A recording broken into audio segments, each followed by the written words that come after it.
हरे हरे कृष्ण कृष्ण कृष्ण हरे हरे।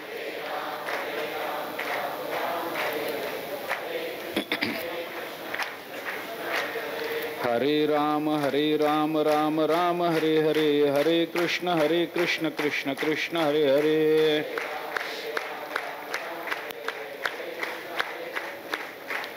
पुंडलीकवरदे हरिविठ्ठल श्री ज्ञानदेव तुकाराम।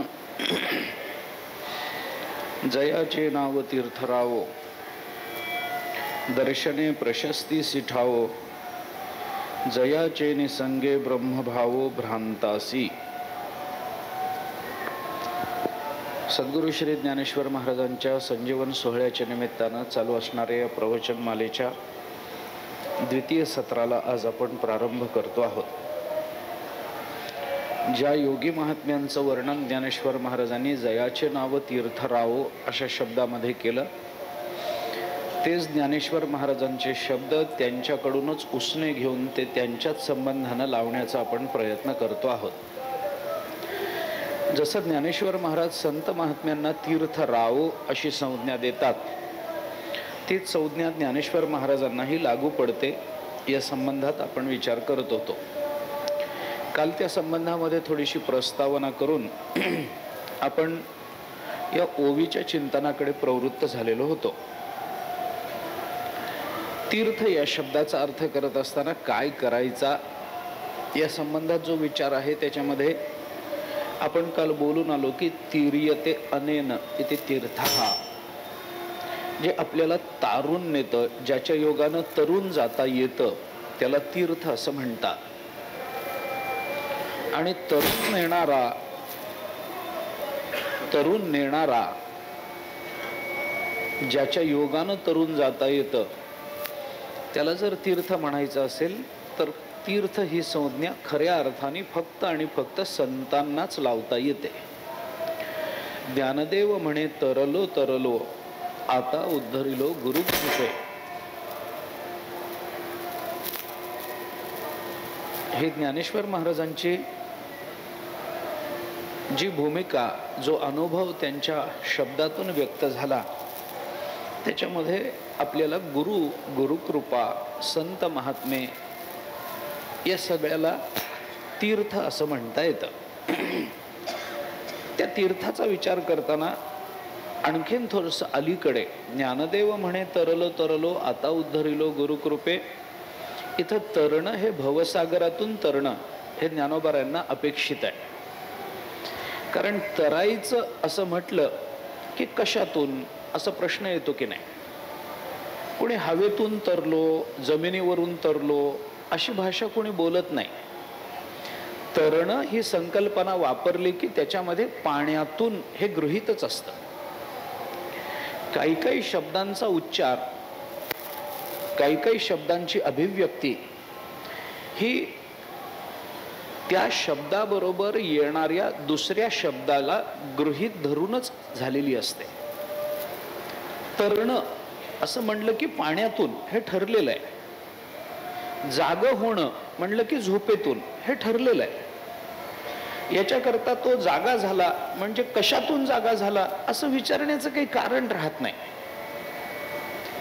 पण तरी आचार्यांनी उत्तिष्ठत जाग्रत प्राप्यवरान् निबोधत क्षरस्य धारा निशिथा दुरत्यया दुर्गम पथस्तत् कवयो वदंती या श्रुतीवर भाष्य करत असताना जागृत या शब्दाचं चिंतन करताना आचार्यांनी अज्ञान निद्रायाम असं म्हणून स्पष्ट सांगितलंय। कारण तिथं लक्षणा करायची आहे। लौकिक झोपेतून जागा व्हा हे सांगण्याकरता काही कारण नाही आहे, पण जेव्हा त्याची लक्षणा करावी लागते तेव्हा त्याचा स्पष्टार्थानं उल्लेख करावा लागतो।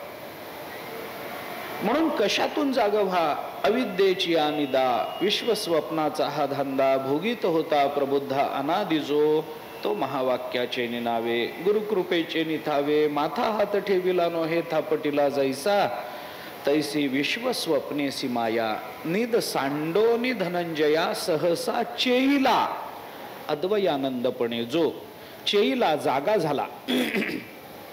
अविद्येची निदा जो घोरत होता बदबदा, तो स्वरूपी प्रबुद्धा चेईला की। इथं जाग होणं झोपेतूनच आहे, मान्य आहे, पण त्या झोपेची लक्षणा करावी लागते। म्हणून अज्ञान निद्रायाम असा शब्द आचार्यांना उच्चारावा लागला. म्हणजे शब्दाची जी योजना होते त्या योजनेमध्ये काही वेळेला ते शब्द आपल्या बरोबरच्या शब्दांचं प्राकट्य न झालं तरी सुद्धा त्या शब्दाला घेऊनच आलेले असतात. त्या शब्दांचं प्राकट्य नसतं पण ते शब्द तिथं गृहीत असतात. तरणं हा शब्द एकदा वापरल्यानंतर कशातून तरलो, अरे पाण्यातूनच तरायचं असतं. हवेतून कोणी तरत नाही, त्याला तरंगणं म्हणता येतं जास्तीत जास्त, पण तरणं नाही म्हणताय. पृथ्वीवरून जमिनीवरून कोणी तरत नाही, चालत जाता येतं, पळत जाता येतं, पण त्याला तरणं म्हणत नाहीत. तरणं असा शब्द आला, तीर्यते तरणं असा शब्द आला की ते पाण्यातूनच, दुसरा मार्ग नाही त्याला. अन्य कुठल्या पद्धतीनं पाण्याशिवाय मी तरून आलो असं कसं होईल? एका माणसाला सहज मी विचारलं, तुम्हाला पोहता येतं का? म्हणलं कधी कधी येतं, कधी कधी येत नाही. म्हणलं असं कसं असेल? एक तर येतं नाही तर येत नाही, दोन्हीपैकी काहीतरी एक पाहिजे ना. पोहता येतं का? हो येतं. किंवा येतं का? येत नाही. काहीतरी एक म्हणा ना. म्हणलं कधी कधी येतं, कधी कधी येत नाही. मी म्हटलं असं कसं कधी कधी येतं म्हणजे? तर म्हणाल काही नाही, पाण्यात असलं की येतं, पाण्याच्या बाहेर असलं की येत नाही. अरे पाण्याच्या बाहेर गरजच नाही ना पोहायची तुझ्या. पाण्यात असल्यानंतरच तर पोहणं असतं ना, तरणं कशामध्ये असतं? ते पाण्यात असतानाचाच विषय. म्हणून ज्ञानदेव म्हणे तरलो तरलो. कशातून तरलो विचारू नका, भवसागरातून तरलो. इथं भवसागरातून तरून जाणं हे जे गृहीत आहे, इथं तरण शब्दाचा अर्थ मोक्ष, परमात्म स्वरूपता या अर्थाने घ्यावा लागतो. पण सामान्यतः जी माणसं तीर्थामध्ये जातात त्यावेळेला त्यांना लगेचच मोक्ष मिळावा अशी अपेक्षा नसते. म्हणून दुसरा एक विचार आपण काल करून आलो, तर ती पापाधिकम यस्मात, त्यालाही तीर्थ म्हणा. ज्याच्यातून, ज्या पापातून तरून जाता येतं, ज्याच्यामुळे पाप निवृत्ती होते, त्यालाही आपल्याला तीर्थ असंच म्हणता येत. गंगेत जायचं कशा करता? पापाची निवृत्ती होण्याकरता. ती गंगा संतांनी तेच केलं. तीर्थ म्हणण्याचं कारण काय या संबंधातला जो विचार आपला चालू आहे की नाही, त्याचा विचार करा. तीर्थ रावो का म्हटलं आणि ते ज्ञानोबारांकडे का लागतं याचा विचार नंतर करू आपण. पहिल्यांदा तीर्थ ही संकल्पना स्पष्ट झाली पाहिजे. जे आपल्या पापातून आपल्याला निवृत्त करतं ते तीर्थ, जे भवसागरातून पलीकडे नेतं त्याला तीर्थ म्हणा. अशा दोन्ही अर्थाने विचार करा. आपलं पाप त्याच्यामुळे निवृत्त होतं. संतांजवळ गेलं तरी तेच आहे. पाप ताप दैन्य जाय उठा उठे झाली आ भेटी हरिदा. अरे तसंच आहे, तीर्थाची भेट झाली, गंगेची भेट झाली, पाप निवृत्त झालंच ना.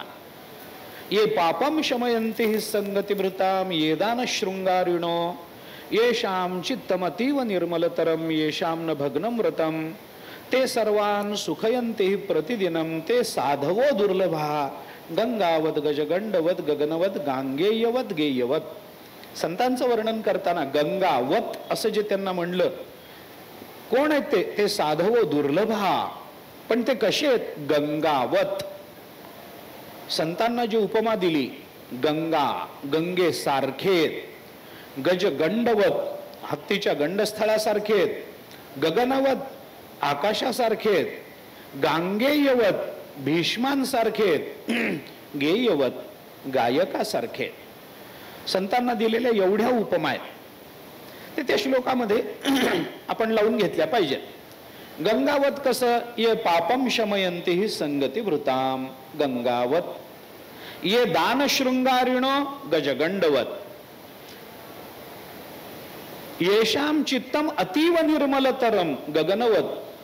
येषाम न भग्नम व्रतम गांगेयवत.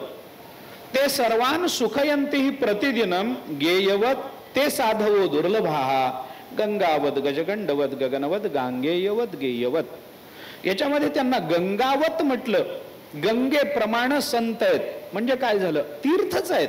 गंगेप्रमाणे आहेत म्हणजे काय? लगेच त्यांचा प्रवाह बघायचा काय? म्हणजे संतांचे दोन तीर दाखवा, संतांमध्ये आलेलं संत काही प्रवाही कसे आहेत ते दाखवा, अशी अपेक्षा नाही. गंगावत याचा अर्थ गंगा ज्या पद्धतीनं पापाचं निवारण करते त्या पद्धतीनं संत महात्मे पापाचं निवारण करत असतात. एवढाच त्याच्यामधला उद्देश आहे. त्यामुळे आपल्या पापाचं निवारण कशा करता पापाचं निवारण पाहिजे म्हणून दोन्ही अर्थाने विचार करा. तीर्थ कोणतंय जे पापाची निवृत्ती करतं आणि तीर्थ कोणतंय जे भवसागरातून पलीकडे नेतं, आपल्या प्रपंचाची निवृत्ती करतं. पापाची निवृत्ती करणं म्हणजे अंतःकरणाला विशुद्ध करणं. पापाची निवृत्ती करणं म्हणजे ज्ञानाकरता अंतःकरण तयार करणं, ज्ञानाकरता त्याला अधिकारी बनवणं, हेही त्याच अर्थानं विचारात घेता येतं. तर ती पापाधिकम यस्मात या अर्थाने विचार आहे. ज्ञानोबारांकडे आपण गेलो, संतांकडे आपण गेलो, ते आपल्याला ज्ञानाकरता तयार करतात, आपलं अंतःकरण त्याच्याकरता तयार करतात. बाकी विचार, अधिकाराचा विचार ते करत नाहीत. या संबंधातली प्रमाण पुष्कळ आहेत. त्यांच्याकडे गेल्यानंतर ते कोणताही अधिकार बघत नाहीत. नाही, इथंच याच प्रकरणामध्ये विपाये जरी आठविला चित्ता तरी दे आपुली योग्यता, हे ज्ञानोबाराय बोलले की नाही. अरे त्यांचं स्मरण जरी झालं तरी आपली योग्यता त्याला देऊन टाकतात. किंवा अनुभवामृतामध्ये आपल्या सद्गुरूंचं वर्णन करताना ज्ञानोबाराय हे बोलले, कनक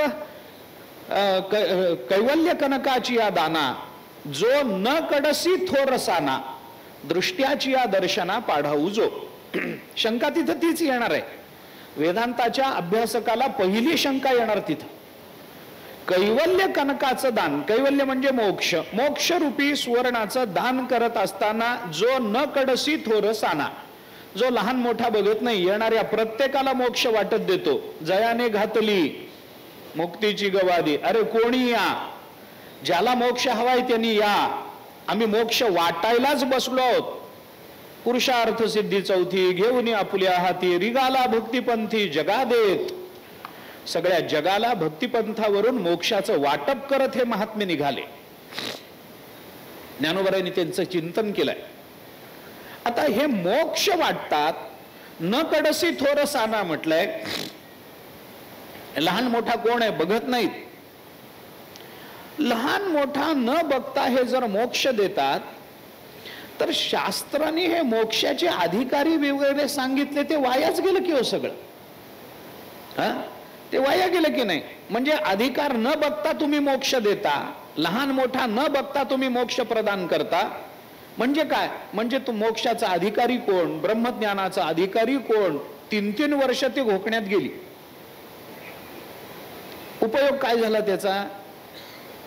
कशा करता शास्त्राने त्याचा अधिकार सांगितला, वेदांताने अधिकारी कशा करता सांगितला, अनुबंध चतुष्टय कशा करता ग्रंथाचं प्रकट झालं, अधिकारी कोण, संबंध काय, विषय काय, प्रयोजन काय, हे कशा करता सांगितलं याच्यातला अधिकारी. अनाधिकार्यालाही जर मोक्ष मिळायला लागला तर या जगताची व्यवस्था काय. अनाधिकार्याला मोक्ष पदरात आयता पडायला लागला, या जगतामध्ये सगळेच मुक्त होतील. सगळं जग मुक्त होऊन चालत नाही. म्हणजे मुक्त होऊन चालत नाही याचा अर्थ अधिकाराची अवमर्यादाही होते, आणि मुक्त होऊन चालत नाही याचा अर्थ जग रहाटी सुद्धा चालत नाही मुक्त होऊन. सगळेच मुक्त झाले तर कोण कुणाला शिकवावं. सगळेच मुक्त झाले, प्रवचनाच्या कुणाच्या प्रवचनाला कुणी जावं. सगळेच मुक्त झाले, कशा करता तप करायचं, कशा करता तीर्थाटन करायचं, कशा करता गाथा वाचायचं, ज्ञानेश्वरीचं पारायण करायचं, सगळेच मुक्त. अरे जर जगामध्ये कुणी बद्ध राहिला तर त्या मुक्ताला किंमत येईल की नाही. सगळेच मुक्त, सगळेच मुक्त, असं कसं होईल. आमच्या मराठवाड्यात म्हण आहे, मै बी राणी तू बी राणी, पाय धुवायला कोण देईल पाणी. अरे सगळेच राणी झाली, पाय धुवायला दासी पाहिजे का नाही, तर तिचे पाय धुतील ना, ती राणी ठरेल ना. सगळ्याच राण्या झाल्या तर पाय कोण धुईल. सगळेच निवडून आले तर गळ्यात हार घालायला कार्यकर्ता तरी पाहिजे का नाही. सगळेच निवडून आले, सगळेच, असं कसं होईल. असं कसं होईल. मुक्त सगळे कसे होतील. मग ही संगती कशी, जो न कडसी थोरसाना, ही संगती कशी लावणार आहात. येईल त्याला विपाय आठविला चित्ता तरी दे आपुली योग्यता. अरे असं कसं करता. नुसतं जागेवर बसून ज्ञानोबारायांचं स्मरण केलं की ज्ञानोबाराय त्याला आपल्या पदावर आणून बसवता. आपुल्या पदी बैसविले.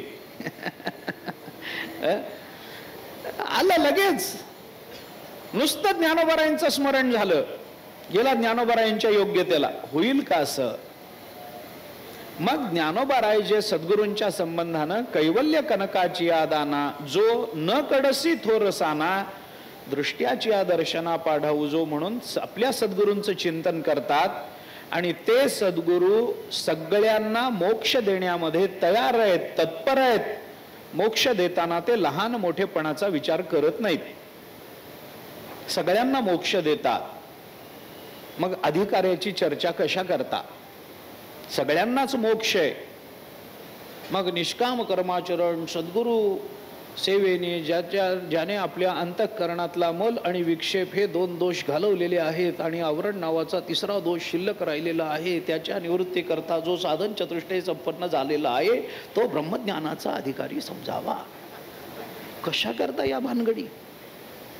हे अधिकाऱ्याची चर्चा का करता? ते तर वाटायला बसले, त्यांनी तर गवादी घातली.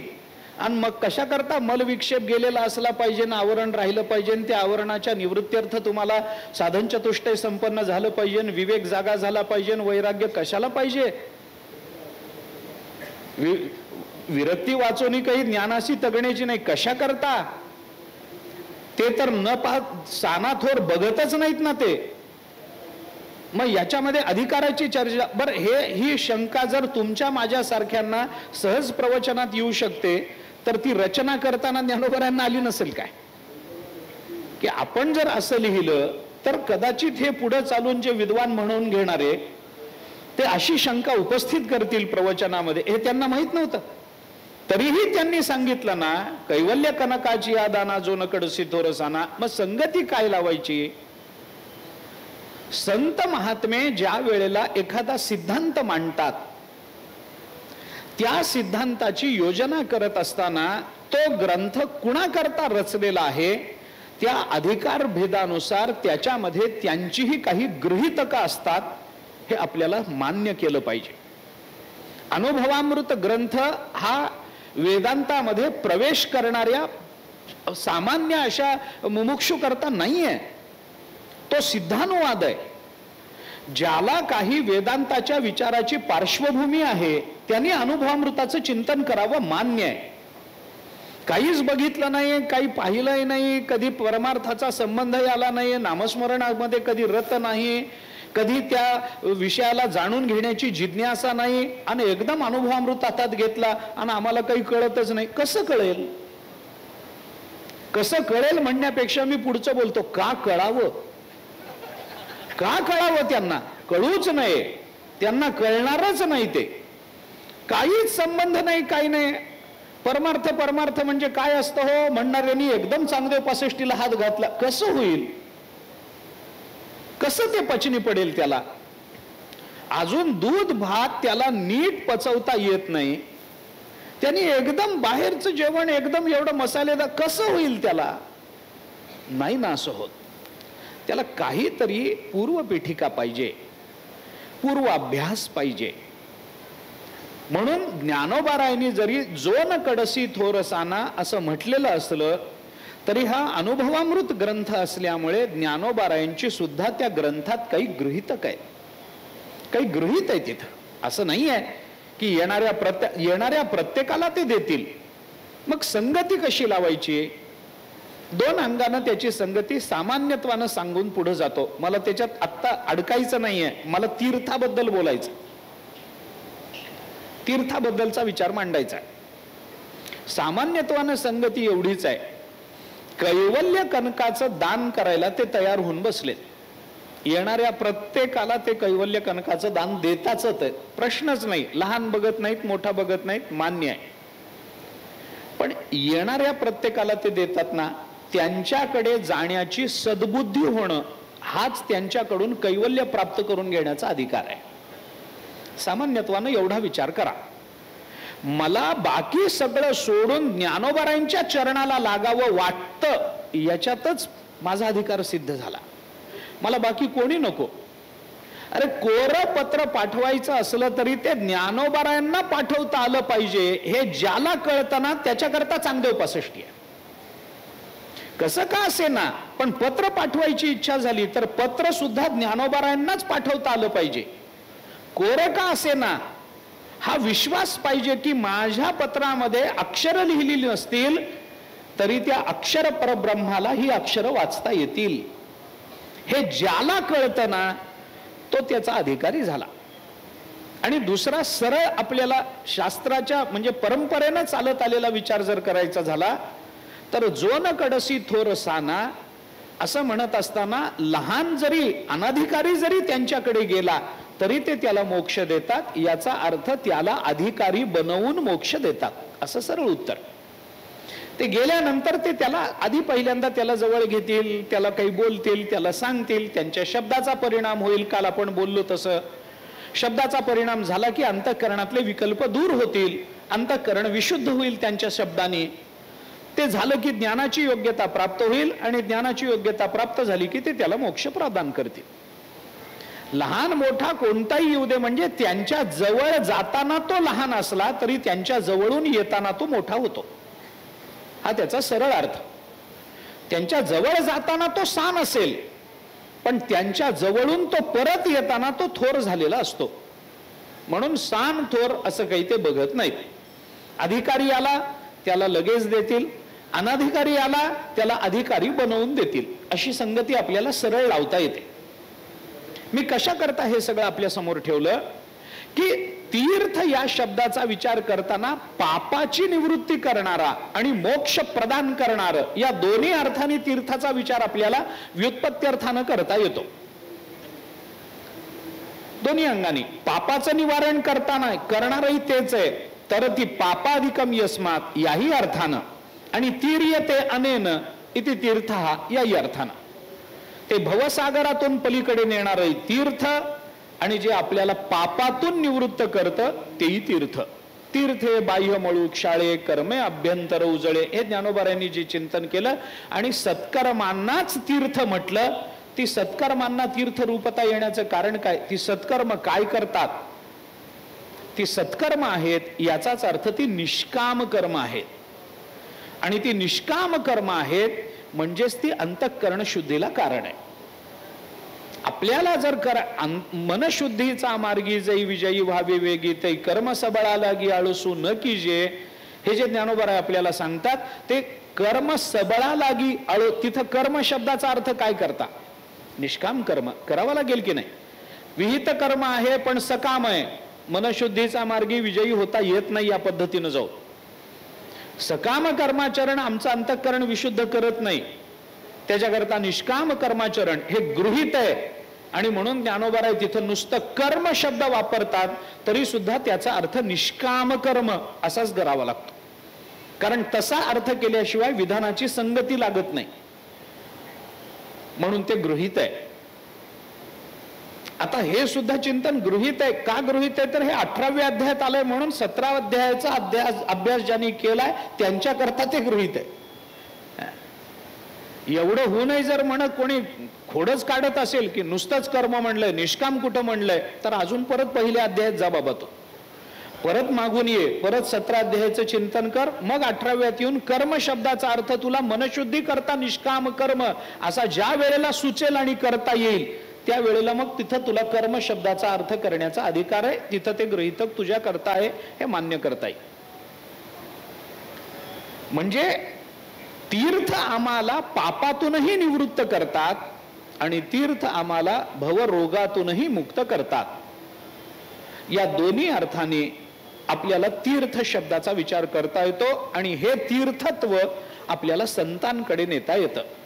संतांकडे गेल्यानंतर आपल्या पापाचीही निवृत्ती होते आणि संतांकडे गेल्यानंतर आपल्याला या भवसागरातून पलीकडे जाता येतं. या दोन्ही अर्थाने तीर्थ शब्दाचा विचार करता येतो. आणखीन एक थोडासा विचार जर करायचा झाला तर स्कंद पुराणामध्ये तीर्थ कशाला म्हणावं या शब्दाचा विचार करताना याचा विचार करत असताना तीर्थ शब्दाचा विचार कशाला तीर्थ म्हणायचं, स्कंद पुराणाने त्याचा विचार करताना असं सांगितलंय, आश्रयाहा सन मुनींद्राणाम देवानांच तथा प्रिये. आपल्या पत्नीला सांगताना ते भगवान शंकर आणि पार्वतीचा संवाद आहे. त्या संवादामध्ये भगवान शंकर पार्वतीला तीर्थ कशाला म्हणता येऊ शकतं याचा जो उपदेश करतात त्याच्यामध्ये त्यांनी असं सांगितलंय, आश्रय हासन मुनींद्राणाम. माझा मुद्दा इथपर्यंतच आहे. देवानांच्या तथा प्रिय भूमिभागा पर्वता स्युः तत्कीर्त्य तीर्थम इत्युत. त्याला तीर्थ असं म्हणता येऊ शकतं असं भगवान शंकर सांगतात. त्याच्यामध्ये भूमिभाग, जल, पर्वत यांना तीर्थ कसं म्हणता येईल वगैरे, किंवा देवानी ज्या भूमीचा स्वीकार केलेला आहे त्याला तीर्थ म्हणा. देवाने स्वीकार केला म्हणजे देवाची मूर्ती तिथं नेऊन बसवली असं नाही, मग तर कशालाही तीर्थ म्हणता येईल. देवानी स्वतःहून त्याचा स्वीकार केला म्हणजे स्वयंभू रूपानं भगवान जिथं प्रकट झाले. पंढरपुराला तीर्थ का म्हणायचं? कारण भगवान तिथं स्वतःहून प्रकट झाले. भगवंतानी त्या तीर्थाचा ह्याचा स्वीकार केला, त्या जागेचा स्वीकार केला. म्हणून आता या सगळ्याला ते देवाचं निवासस्थान झालं. त्याच पद्धतीनं मला जे पुढे बोलायचं आहे, आश्रयाः मुनींद्राणाम. मुनींद्र असा शब्द वापरलाय. मुनिश्रेष्ठांनी जी भूमी निवास म्हणून निवडलेली असते त्याला तीर्थ असं म्हणा. आळंदीला तीर्थ म्हणायचं कारण काय? सिद्धेश्वरांनी या जागेचा स्वीकार केला म्हणून. त्याच्याही पेक्षा मोठं कारण ज्ञानोबारायांनी इथं कायम वास्तव्य करायचं ठरवलं म्हणून आळंदीला श्री क्षेत्र आळंदी असं आपण म्हणतो. देवम गुरुम गुरुस्थानम क्षेत्रम क्षेत्राधिदैवतम सिद्धम सिद्धिकारांश्च श्रीपूर्वम समुदीरयेत अशी एक कारिका आहे. श्री कुणाला लावावं या संबंधातला नियम या कारिकेमध्ये सांगितलाय. कुणालाही नाही. जिथं सिद्ध महापुरुष राहतो त्या क्षेत्राला क्षेत्र आळंदी म्हणू नये, श्री क्षेत्र आळंदी. तिथे श्री शब्दाची योजना केली पाहिजे. कुठेही लावायचं नाही. आपले नावासमोर लावतात हरिभक्ती परायण श्री. आता काय श्री काय श्रीमान काय खरं आहे त्याच्यातलं, जाऊ द्या, त्याच्याबद्दलचा विचार नाही. पण मुनींद्रांनी ज्या भूमीचा निवास म्हणून स्वीकार केलेला आहे, आळंदी, देहू तुकोबारायांनी स्वीकार केला, नाथ महाराजांनी पैठणचा स्वीकार केला, तीर्थ झालं. ते क्षेत्ररूपी ते तीर्थ आहे. तीर्थ क्षेत्र म्हणतो की नाही आपण, क्षेत्ररूपी तीर्थ आहे ते. तीर्थच माने. तीर्थ हा शब्द आपल्या समोर येतो, आपल्यावर जे संस्कार तीर्थ शब्दाचे झालेत ते नेहमी तीर्थ म्हटलं की द्रवरूप असंच झालंय. म्हणून हे प्रत्येक क्षेत्र म्हणजे तीर्थच मानायचं. ते कोणत्या रूपात प्रकट झालं याचा काही विचार करायचा नाही, याचा विचार करायचा नाही.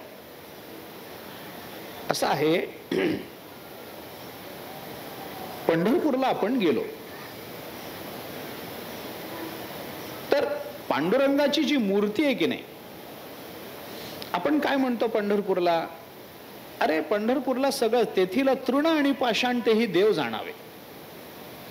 मग तृणाला देव कसं म्हणायचं, पाषाणाला देव कसं म्हणायचं, देवाला त्या मूर्तीला देव कसं म्हणायचं, या सगळ्याला तीर्थ अशीच संज्ञा आहे.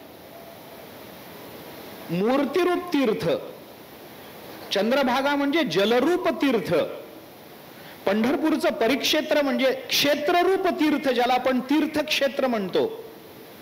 इतकंच नाही, पंढरपूरची जी हवा आहे त्या हवेला सुद्धा वायुरूप तीर्थच म्हणायचं. ज्ञानोबारायांनी 13व्या अध्यायामध्ये आचार्योपासनम याचं चिंतन करताना त्यांच्या देशाकडून आलेला वारा याचं चिंतन केलं की नाही. हा वारा काय, तो वारा जीवनाची कृतार्थता करतो म्हणतात ना ज्ञानोबाराय. मग तो वारा काय आहे, वारा सुद्धा जर आम्हाला तारून नेणारा असेल तर ते वायुरूप तीर्थ माना, असा त्याचा अर्थ झाला. ते वायुरूप तीर्थ झालं. पंढरपूरच्या वरचं आकाश, आळंदीच्या वरचं आकाश हे आकाशरूप तीर्थ झालं. पंढरपूरची जमीन पृथ्वीरूप तीर्थ झालं. हे सगळं तीर्थच मानायचं का, कारण हे सगळंच आपल्याला तारून नेणार आहे. म्हणून या मुनींद्रांनी ज्या भूमीचा स्वीकार केला त्यालाही तीर्थ असं म्हटलं जातं. आता भूमीचा स्वीकार केला म्हणजे फक्त जमीनच निवडली का? नाही, त्यांनी इथली हवाई निवडली, त्यांनी इथलं आकाशही निवडलं, त्यांनी इथली जमीनही निवडली, त्यांनी इथलं तीर्थ निवडलं आणि त्यांनी निवडलं म्हणून ते तीर्थ झालं. असं आहे, त्यांनी निवडलं म्हणून ते तीर्थ झालं. म्हणून आश्रय हा सन मुनींद्राणाम याचाही विचार आपल्याला करता येईल. काय आहे, मुनींनी आश्रय केला. ज्ञानोबराय मुनीच आहेत ना. ज्ञानदेव मंगळ मुनी सेवा करी दासी जनी. ज्ञानोबरायांना मुनी म्हटलंच आहे की नाही? ज्ञानोबराय मुनीच आहेत, प्रश्नच नाही. पण ते वेगळे मुनी आहेत. ते म्हणजे आपण ज्या मुनींचा विचार करत आलो पुराणाधिकातून ते मुनी नाही. मुनिमुक्त झाले भेणे गर्भवासा, त्याच्यात मुनी, ते मुनी ज्ञानोबराय नाहीत. ते मुनी नाहीत ज्ञानोबराय. ज्ञानोबरायांचं ते काय आहे, मुनीचा विचार करताना आचार्यांनी ब्रह्मसूत्र भाष्यामध्ये एके ठिकाणी फार चांगल्या पद्धतीने तो विचार मांडला, उपनिषदानेच मांडला. तस्मात् ब्राह्मण पांडित्यम निर्विद्य बाल्येन तिष्ठासेत. बाल्येनच बाल्येन बाल्य पांडित्यच निर्विद्याथ मुनिही.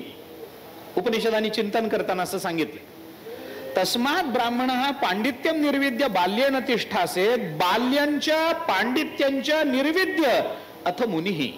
मुनी शब्दाची व्याख्या करताना उपनिषदांनी अशी भाषा वापरली. तस्मात् पांडित्यम निर्विद्य बाल्येन तिष्ठासेत. ते पांडित्य कोणतं? पांडित्य म्हणजे अर्थातच ब्रह्मस्वरूपता, हाच त्याचा अर्थ आहे. पांडित्य शब्दाचा अर्थ ब्रह्मस्वरूपता, पंडित होणं. तुकोबारायांनी जो पंडित सांगितला तो पंडित तोची एक भला. नित्य भजे जो विठ्ठला, अवघे सम ब्रह्म पाहे. सर्वाभूती विठ्ठल आहे तो पंडित. पंडित शब्दाचा अर्थ तसाच आहे. आपण गीता वाचा. अशोचानंद व शोचस्वम प्रज्ञावादांश भाषसे गतासून गतासूंश्च नानुशोचंती पंडिताः. तिथं पंडित शब्दाची योजना केली. तो पंडित कोण आहे? ज्ञानीच मानायचा. ज्ञानीच. तरती शोकम तरती पापमानम. उपनिषदांनी चिंतन करताना जे सांगितलं तो शोकातून तरुण जातो. तरती शोकम तरती पापमानम गुहा ग्रंथीभ्या विमुक्तो अमृतो भवती. उपनिषद आपल्याला बोलतं, अरे तो तरुण गेलेला असतो, त्याला शोक नाहीये. तत्र को मोहा कशोकः एकत्वम अनुपश्यतः. त्याला कुठला शोक, कुठला मोह? कारण त्याने एकत्वाची प्राप्ती करून घेतलेली आहे. एकत्वाची प्राप्ती करून घेणाऱ्यांना शोक नसेल तर अशोचानंद व शोचस्वम प्रज्ञावादांश भाषसे त्यांच्याच संबंधाने विधान झालं. या सगळ्याचा विचार आपण करा. 5व्या अध्यायात पुन्हा पांडित्याचा विचार आला. ते पांडित्य कोणतं? पांडित्य पंडानाम आत्मविषया बुद्धी यस्य सहा पंडितः. शंकरानंदांनी पंडित शब्दावर भाष्य करत असताना टीकेमध्ये ज्याच्या बुद्धीला परमात्म्याशिवाय दुसरा विषय नसतो. ज्ञानोबरायांच्या भाषेत सांगायचं झालं तर ज्याची बुद्धी परमात्म्याची पतिव्रता झालेली आहे, अशा परमात्म संबंधानं पातिव्रत्य स्वीकारलेल्या बुद्धीला पंडा अशी संज्ञा आहे. आणि अशी पंडा ज्याला प्राप्त झाली त्याला पंडित असं म्हणतात. शंकरानंदांनी जे चिंतन केलंय, आत्मविषया बुद्धी यस्य सहा. ज्याला आत्मविषयक बुद्धी झाली, ज्याच्या बुद्धीला परमात्म्याशिवाय दुसरा विषय नाही, त्याला सर्वत्र एका परमात्म्याची अनुभूती येते. तो कुणाकडेही बघू देत, त्याला व्यक्ती न दिसता तिथं फक्त आणि फक्त आत्मदर्शन होतं, दुसरं काही नाही. आत्मदर्शन म्हणजे अरे हे दुसरं तिसरं कोणी नाही, मीच. रेड्याकडे बघून ज्ञानोबारांना वाटतं ज्ञानदेव म्हणे तोही माझा आत्मा. रेडा नाही दिसला, स्वस्वरूपाचं दर्शन झालं. आत्मत्वे वेठीला होये तो जया तया दृश्याते पाहे. ते दृश्य दृष्टेपणेसी होत जाये तयाचे रूप. ज्ञानोबाराय जो विचार सांगतात तो हा. त्या दृष्ट्याला ते दृश्य स्वतःचं रूप म्हणून प्रतीतीला येतं. अशी ज्याची बुद्धी आहे त्या बुद्धीला पंडा असं म्हणतात, आणि अशी बुद्धी ज्याला झाली त्याला पंडित असं म्हणतात. तस्मात् ब्राह्मणः पांडित्यम निर्विद्य बाल्येन तिष्ठासेत बाल्यंच पांडित्यंच निर्विद्याथ मुनिः.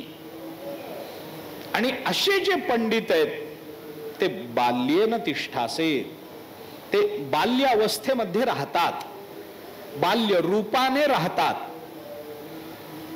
आता उन्मत्तवत पिशाच्यवत बालवत आहेच की. तो महात्मा कसा राहतो? काही नाही, बालवत त्याचं आचरण असतं. गूढधर्माश्रितो विद्वान ज्ञातचरितम चरेत अंधवत जडवच्चापि मूकवच्च महिम चरेत. ना पृष्ठ कस्यचित ब्रूयात न च अन्यायेन पृच्छति ज्ञानवान अपि मेधावी जडवल्लोक आचरे. जडवल्लोक आचरे. आचार्यांनी अनाविष्कुर्वन्नन्वयात या सूत्रावर भाष्य करताना हे चिंतन मांडलंय. तो बाल्य रूपानं राहतो. पांडित्य आल्यानंतर बाल्य रूपानं राहणं सगळ्यांना शक्य होत नसतं. ती बाल्यावस्था त्याच्या ठिकाणी आपसूक येते.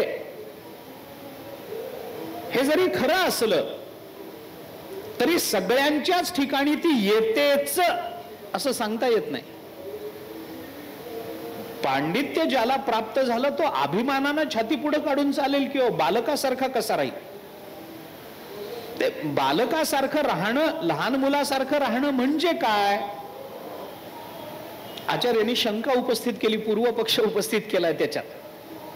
लहान मूल जसं बसल्या ठिकाणी सगळे विधी उरकून टाकतं, तसं पंडितांनी त्या पद्धतीनं बसल्या जागी सगळं उरकून टाकलं तरी त्याला त्याचा दोष लागत नाही असा अर्थ करायचा का?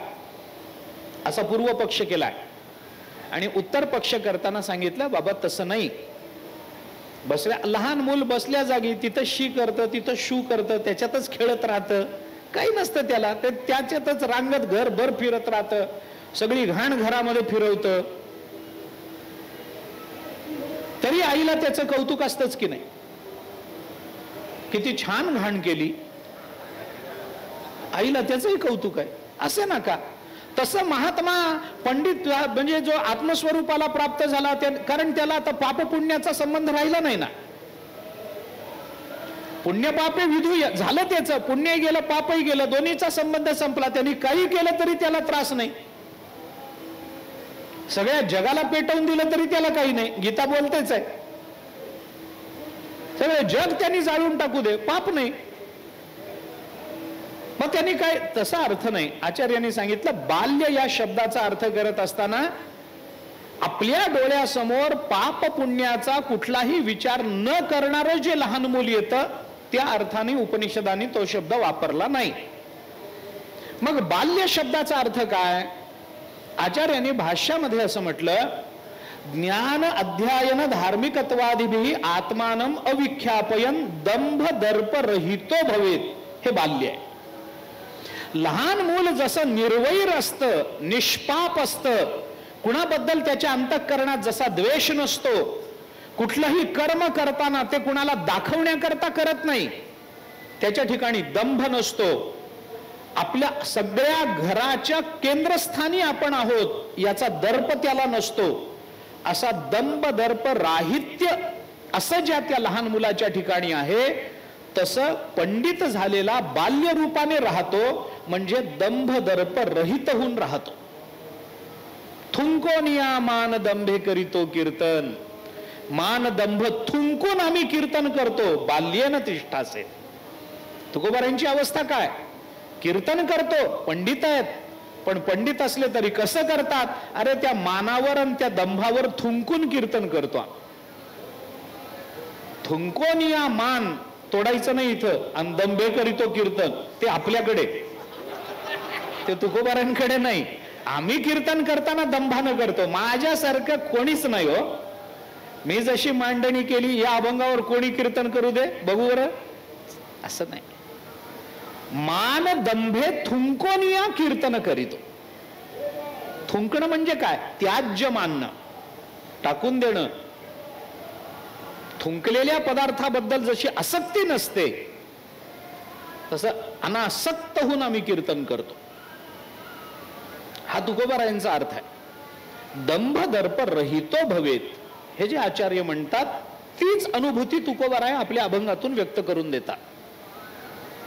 याचा अर्थ असा की पंडित असूनही बाल्य रूपानं जो राहतो त्याला मुनी असं म्हणतात. मला मुद्दा इथं मांडायचा आहे.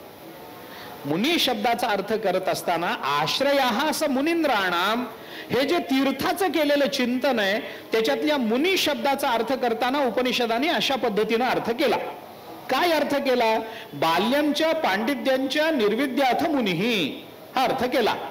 पांडित्य असूनही ज्याच्या ठिकाणी बाल्य आहे, बाल्याचा त्यांनी बाल्य भावाचा त्यांनी स्वीकार केला त्याला मुनी असं म्हणा.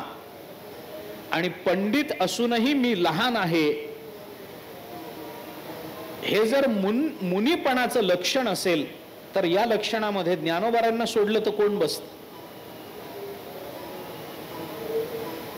ब्रह्मज्ञानाच्या बुद्धीला सुद्धा स्तिमित करावं अशी गीतेवरची टीका लिहिली आणि बाल्य किती स्वीकारलं? एरवी तरी मी मूर्खो, मला कळत नाही. शब्द कैसा घडीजे प्रमेय कैसे पाच अडीजे, मला कळत नाही हो. केवढं बाल्य आहे. पांडित्य आहे की नाही? आहे ना. कशावरून? अरे अजूनही त्याचा थांग लागला नाही. ज्ञानेश्वरीच्या शब्दाचा थांग आयुष्य आयुष्य ओवाळून टाकावं त्याच्यावरून, त्या शब्दावरून, तरी त्याचा थांग लागत नाही. बहुनाम जन्मनाम अंते ज्ञानवान होईल तो, पण असा ज्ञानवान होऊन बहुनाम जन्मनाम अंते ज्ञानेश्वरीचा एक शब्द कळेल इतकी ज्ञानेश्वरी पुढे आहे. ज्ञानवान होईल, माम प्रपद्यते जाऊ द्या तिकडे त्याला, पण असे जे ज्ञानी अनेक जन्माच्या शेवटी जे ज्ञानी होतात असे ज्ञानी अनेक जन्म घालून त्या जन्माच्या शेवटी कधीतरी ज्ञानेश्वरी कळली म्हणू शकतात. नाहीतर ताकद नाही. काय पांडित्य आहे. कितीतरी ज्ञानोबारायांचं पांडित्य ज्ञानेश्वरीतलं दाखवायचं झालं तर स्वतंत्र विवरण होईल त्याचं. गीतेत किती ज्ञानोबाराय कृपावंत. जाऊ द्या, तो विषय स्वतंत्र होईल. त्यांचं पांडित्य कुठं कुठं दिसतं मी आपल्याला श्लोकवार सांगू शकेन. या श्लोकाखालचं ज्ञानोबारायांचं भाष्य बघा आणि या श्लोकाखालचं इतरांचं भाष्य बघा. ज्ञानोबारायांचं पांडित्य कसं दिसतं. बर वय काय? 16 वर्ष. काय वय? 16 वर्ष. बाल्यांच्या पांडित्यांच्या निर्विद्याथ मुनीही. ज्ञानोबाराय खरे मुनी आहे. ज्ञानदेव मंगळ मुनी. किती गंमत आहे. मंगळ मुनी. मुनी म्हणल्यावरही जनाबाईला मंगळ म्हणण्याचा मोह आवरलाच नाही की नाही शेवटी. आश्रय हा स मुनींद्राणाम, नुसतं मुनी न म्हणता मुनींद्र, मुनिश्रेष्ठ असं जर स्कंद पुराण म्हणत असेल, मुनी शब्द वापरूनही त्याला इंद्र शब्द जर जोडावा पुराणाला वाटलं असेल तर मुनी शब्द वापरून त्याला मंगळ शब्द जोडावा. जनाबाईंना वाटलं चूक काय? त्याच अर्थाने ज्ञानोबाराय सामान्य मुनी नाहीत. मुनींद्राणाम, सगळ्या मुनींचे राजे ज्ञानोबाराय. ज्ञानोबाराय श्रेष्ठ मुनी आहेत. बघा ना, ज्ञानोबारायांना अशा सगळ्या चालत आलेल्या पारंपरिक संकल्पना वापरूनही त्याचं वैलक्षण्य सांगण्याकरता पुन्हा त्याला एक विशेषण जोडलेलं आहेच आहे. जसं मुनी शब्द वापरला त्याच्या बरोबरीला मंगळ शब्द वापर. ज्ञानदेव मंगळ मुनी. मुनी म्हणल्यानंतर तो मंगल नसेल काय? असेल ना, पण तरी मंगल शब्द वापर. बरं, हे जनाबाईंनी केलं. मुक्ताबाईंनी वेगळं काय केलं? योगी म्हणलं, पण त्याला पावन मनाचा योगी. आता योगी पावन मनाचा नसतो काय? आणि ज्याचं मन पावनच नाही तो योगी होईल कसा? योग प्राप्त करून घेण्याकरता मनाची शुद्धता तर पहिली अट आहे ना. योग चित्तवृत्ती निरोध. हा योग म्हणजे चित्तवृत्तीचा निरोध. मग तो योगी. जीव परमात्मा दोन्ही बैसोनी ऐक्यासनी जयाच्या हृदय भुवनी विराजती. योगाची व्याख्या ज्ञानोबारायांनी केलेली. संतुष्ट सततम योगी. त्या योग्यावर बोलताना ज्ञानोबाराय हे बोलतात की नाही? जीव परमात्मा दोन्ही बैसोनी ऐक्यासनी. जीव आणि परमात्मा याच्यातला भेद राहिला नाही तुका म्हणे त्यांचा जीव तोच देव, वैकुंठ तो ठाव वसती ते. जीव तोच देव, जीव म्हणजेच देव, त्यांच्यातला भेदच गेला. देव जीवातला भेद ज्यांच्या ठिकाणी गेलेला आहे तो योगी. मग असं अद्वैत ज्याला कळतं, त्या अद्वैताचा बोध होण्याकरता अंतःकरण शुद्ध झालं नसेल, झालंच असेल की नाही आध, पण तरी मुक्ताबाई म्हणतात तुम्ही योगी आहेत, पण कसे आहेत? पावन मनाचे योगी आहेत. म्हणजे बाकीचे जे योगी आहेत ते तेवढ्या पावन मनाचे नसले पाहिजेत. बाकीचे जे मुनी आहेत ते मंगळ नसले पाहिजेत. विशेषण ज्या अर्थी दिलं त्या अर्थी त्याचं व्यावर्तकत्व आपण लक्षात घेतलं पाहिजे की नाही. म्हणून अशा मुनिश्रेष्ठ असणाऱ्या ज्ञानोबारायांनी ज्या भूमीचा स्वीकार केला त्यालाही तीर्थ असं म्हणता येतं. आळंदी हे तीर्थ आहे. ज्ञानोबाराय स्वतः तीर्थ आहेत. ज्ञानोबाराय पापनिवृत्तीही करून देतात आणि ज्ञानोबाराय आपल्याला मोक्षही प्रदान करतात. या दोन्ही अर्थाने आपल्याला त्याचं चिंतन करता येऊ शकतं. तीर्थाचा विचार करत असताना सामान्यतः शास्त्रकारांनी तीर्थाचे काही प्रकार केले. माझा मुद्दा तीर्थ रावो या शब्दाशी आहे बरं, म्हणजे मला तिथं नेऊन जोडायचंय. ते मी माझं ध्येयही आपल्या समोर प्रकट करतोय आणि मला ते ज्ञानोबारायांच्या शब्दातूनच जोडायचं. ज्ञानोबारायांच्या शब्दाच्या सिद्धी करता बाकीच्या प्रमाणांची गरज नसते. मी स्पष्ट बोलतो, स्पष्ट आहे माझं बोलणं. अमक्या अमक्या उपनिषदाच्या वचनातून ज्ञानोबारायांचं मत सिद्ध होतं, चूक आहे, फुली मारा त्याच्यावर. कुठल्याही उपनिषद वचनातून ज्ञानोबारायांचं वचन सिद्ध होत नाही. ज्ञानोबारायांचं वचन स्वतः सिद्ध आहे, त्याला समांतर प्रमाण उपनिषदामध्ये मिळतं. एवढं आहे ज्ञानोबारायांचं बोलणं. अरे कुठंतरी सूर्याचा प्रकाश दाखवण्याकरता दुसरा कुठला तरी सूर्य आणला तर चालेल काय? ज्ञानोबारायांचं बोलणंच स्वतःच असं आहे, त्याला दुसऱ्या प्रमाणाची गरज काय? ते ज्ञानोबारायांच्या मुखातून प्रकट झालं हेच प्रामाण्य आहे त्याचं. पौरुषेय अपौरुषेयाची वाद घरी करा, नंतर चातुर्मास त्याच्याकरताच पडला. ज्ञानोबारायांच्या मुखातून आलो म्हणून ते पौरुषेय झालं. अरे पण तो ज्ञानोबाराय पुरुष आहेत का सामान्य? कसं मानायचं तो प्रश्न स्वतंत्र. पण मला उपनिषद प्रमाणाबद्दल निंद्य भावना नाहीये किंवा अंतःकरणामध्ये काही वेगळी भावना आहे असं समजू नका. श्रुती स्मृती पुराण इतिहास आपण तीच प्रमाण मानतो, त्याच्याबद्दल वादच नाही. श्रुती प्रामाण्याला अलौकिकता आहे, अद्वितीयता आहे, याच्याबद्दल कुणाच्याही मनात संदेह नसावा. परंतु ज्ञानोबारायांच्या विधानाच्या बाबतीमध्ये मी अनेक वेळेला सांगतो, नाही निंदा निंद्यम निंदितुम प्रवर्तते किंतु स्तौतुम विधेयम. या न्यायानं मला जर श्रुतिवचन सुद्धा ज्ञानोबारायांच्या समोर प्रकाशित होत नाहीत असं जर म्हणणं मला म्हणावं लागत असेल माझ्या विचाराकरता, आणि त्याच्यामध्ये ज्ञानोबारायांच्या वचनापुढे श्रुतिवचनाला थोडं मी बाजूला ठेवत असेल आणि श्रुतिवचनाला बाजूला ठेवल्याने जर मला पाप लागत असेल तर ज्ञानोबारायांच्या वर्णनाकरता असली लाखो पाप स्वीकारायची आपली तयारी आहे. अरे देवाला आपण बाजूला ठेवतो ज्ञानोबारायांसमोर, तुम्ही काय श्रुती सांगता? प्रत्यक्ष परमात्म्याला ज्ञानोबारायांसमोर बाजूला करू आपण. आधी ज्ञानोबाराय, मग बाकीचं सगळं जग.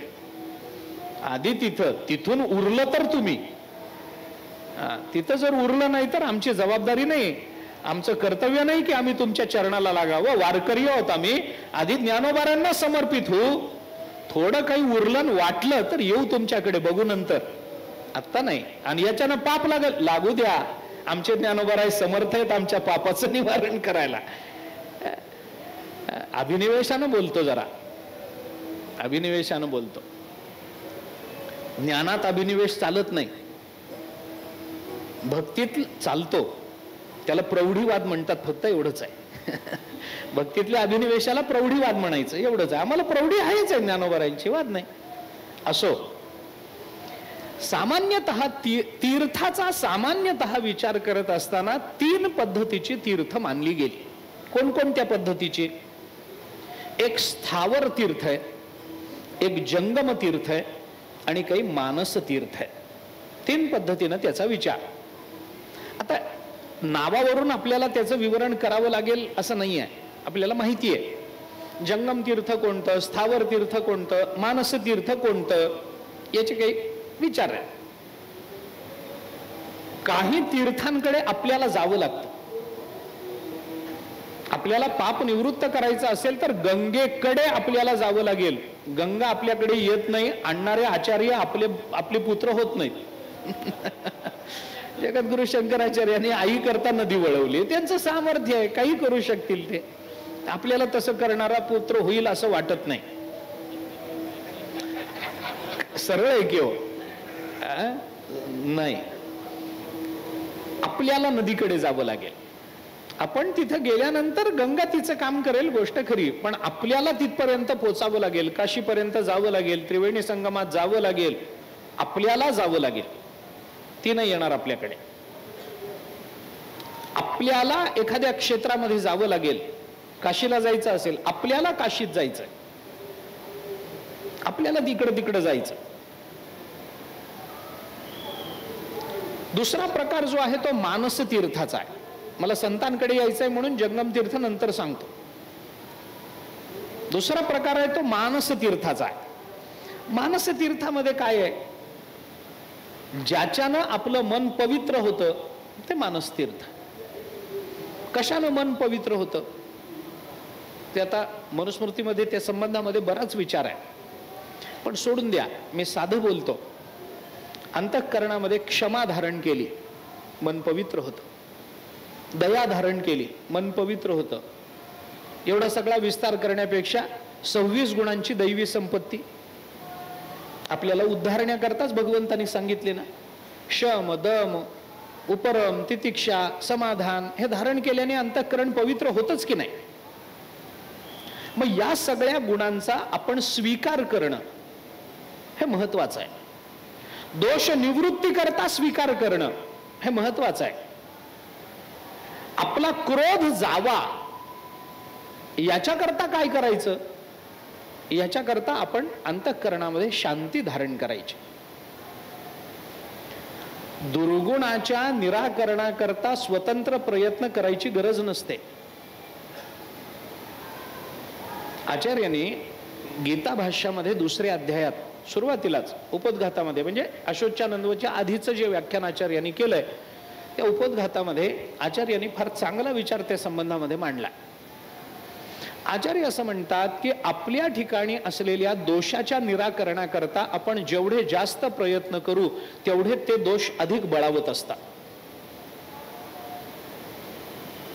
साधनामध्ये जेवढा आपण जास्त प्रवेश करू, साधनं जेवढी निवडू, ती साधनं आम्हाला साध्यापर्यंत नेण्याच्या ऐवजी अधोगतीलाच नेतात. जे जे करावे साधन तव तव रिघे साधनाभिमान, नाथ महाराजांनी भागवतामध्ये म्हटलंय. जे साधन करावं त्या साधनेमध्ये साधनेचा अभिमानच शिरतो. मग ह्याच्याकरता काय करा? आपल्या दोषाच्या निवृत्ती करता आपण दोष निवृत्तीचे प्रयत्न करू नका. आचार्य म्हणतात असं करा की त्या दोषाच्या विरोधी असणारा गुण धारण करण्याचा प्रयत्न करा. तो गुण धारण करा. असा गुण धारण केला की दोष आपोआप निवृत्त होत असतो. दोषाला विरोध करण्याचं कारण नाही, गुणांचा स्वीकार करणं हीच दोषांची निवृत्ती असते. क्रोध निवृत्त करायचा आहे ना, मग त्याच्याकरता क्रोधाशी भांडत बसू नका, त्याच्याने तो वाढतो. मूर्खांशी कधीही वाद करू नये. कधी मूर्खांना काही त्यांच्या बरोबरीनं वाद करायला, प्रतिवाद करायला जाऊ नये. मूर्खांशी वाद केल्याचा परिणाम एवढाच होतो की मूर्खांची संख्या एकाने वाढते. गरज नसते, सोडून द्या ना. जे आपल्याला त्रस्त करणार आहे ना, दुर्लक्ष केलं की बऱ्याच गोष्टी होतात. त्याच्याकरता काय करा? सद्गुणांचा आश्रय करा. क्रोध आहे ना, क्रोधाशी आपण क्रोधाला मारण्याकरता जेवढं भांडण करू तेवढा तो क्रोध वाढत जाईल, कारण त्याच्याबरोबर भांडण करणं हे त्याचं खाद्य आहे, त्याला खत घालण्यासारखं होईल ते, कारण भांडण आहे तो त्याला अनुकूल विषय. मग काय करा, त्याला भांडत बसू नका, शांती हा सद्गुण धारण करा. याला आचार्यांनी प्रतिपक्ष भावना असा शब्द वापरला भाष्यामध्ये. याला प्रतिपक्ष भावना असं म्हणतात. प्रतिपक्षाची भावना करा, सरळ अर्थ. ज्या पक्षाचं निवारण करायचं आहे त्याच्या प्रतिपक्षाची भावना करा. एवढं केलं की होऊन जातं. म्हणून शम, दम, उपरती, तितिक्षा, धर्मविचार, सदाचार, नीती ही सगळी मानस तीर्थ आहे. वाचा बोलो वेदनीती, करू संती केले ते, नीतिमत्ता हात असते. नीतीचं काय असतं, आमचं आचरण धार्मिक होतं, ते धर्माचरण कदाचित जगाला दिसू शकतं, पण त्या धर्माचरणाच्या प्राकट्याकरता जो विचार पहिल्यांदा करावा लागतो तो धर्मविचार, तो नीती विचार हा पहिल्यांदा आधी मनवणीची उठी, मग ते वाचादिठी करासी हे वेगळं आहे. पण आवड येते वृत्ती किरीटी आधी मनवणीची उठी, मनात आधी आलं पाहिजे. ती नीती मनात आली की मग चिंतन सुरू. चांगल्या गोष्टीचा असं आहे, चांगल्या गोष्टीचा, चांगल्या कर्माचा संकल्प जरी आपण केला तरी तेवढ्या पुरतं का होईना आपलं मन शुद्ध होत असतं. ते आपल्याकडे जुन्या मराठीमध्ये काशीस जावे नित्य वदावे, काशीला जायचंय म्हणत राहावं, जाणं होईल नाही तर न होईल तो विषय वेगळा. जमलंच नाही, नका का जमेना म्हणत तरी राहा. आता ते जुनं असल्यामुळे मराठीत काशी म्हटलंय, आपण आळंदी म्हणू, पंढरपूर म्हणू, काय नाही, घरात नुसतं म्हणायचं पंढरपूरला जायचंय हो, एकदा पंढरपूरला जाऊन यायचंय हो, दर 2 दिवसांनी म्हणायचं. वर्षभर जाणंच झालं नाही तरी म्हणायचं. कारण पंढरपूरला जायचंय, आळंदीला जायचंय हा संकल्प जरी मनात आला ना, त्या संकल्पानं तेवढ्या काळापुरतं का होईना पण मन पवित्र होतं. बघा ना तुम्ही, आळंदीला जायचंय असं म्हणल्याबरोबर मनुष्य कधीही जुगाराकडे जाऊ शकत नाही. आळंदीला जायचंय म्हटलं की अभक्षभक्षण करूच शकत नाही. आळंदीला जायचंय, काही नाही हो आळंदीला जायचंय मला असं म्हणलेला मनुष्य एकदम कुणावर चिडू शकत नाही. कारण का, आळंदीला जायचंय हा संकल्पच त्याच्या मनाला जे पावित्र्य प्रदान करत असतो, त्या पावित्र्यामुळे त्याच्या ठिकाणी विकार हे तेवढे प्रबल होत नाहीत जेवढे अन्य वेळेला प्रबल होत असतात. शुद्ध संकल्प हे सुद्धा मानस तीर्थच आहे, ज्याच्याने आपलं मन पवित्र होतं, ज्याच्याने आपल्याला आनंद मिळतो. आणि काही जे तीर्थ आहेत ती जंगम तीर्थ आहेत. मला इथे यायचंय म्हणजे ती चालती बोलती तीर्थ आहेत. त्यांच्याकरता आपण जागेवर बसलं तरी ते स्वतःहून आपल्याकडे येतात, आपल्याला त्यांच्याकडे जाण्याची गरज नसते. कोण आहे ती? ज्ञानोबारायांनी त्यांच्या संबंधानं विधान केलंय. वर्षत सकळ मंगळी ईश्वर निष्ठांची मांदियाळी, अनवरत भूमंडळी भेटतू भूता.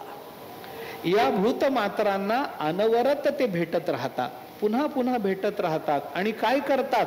सकळ मंगळाचा वर्षाव करतात. ते भेटतात. बरं, त्यांच्यावर जबाबदारी, उत्तरदायित्व ज्ञानोबारायांनी ईश्वरनिष्ठांवर दिलंय.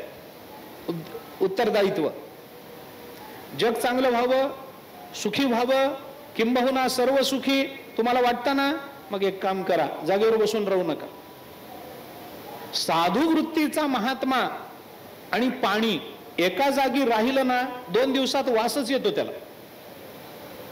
साधूने एका जागी बसायचं नाही, पाण्याने एका जागी राहायचं नाही. पाणी एका जागी साचलं त्याचं डबकं झालंच, आणि साधू एका जागी राहिला की तो प्रापंचिक झालाच. पाणी बहता भला, साधू घुमता भला. साधूने फिरलं पाहिजे.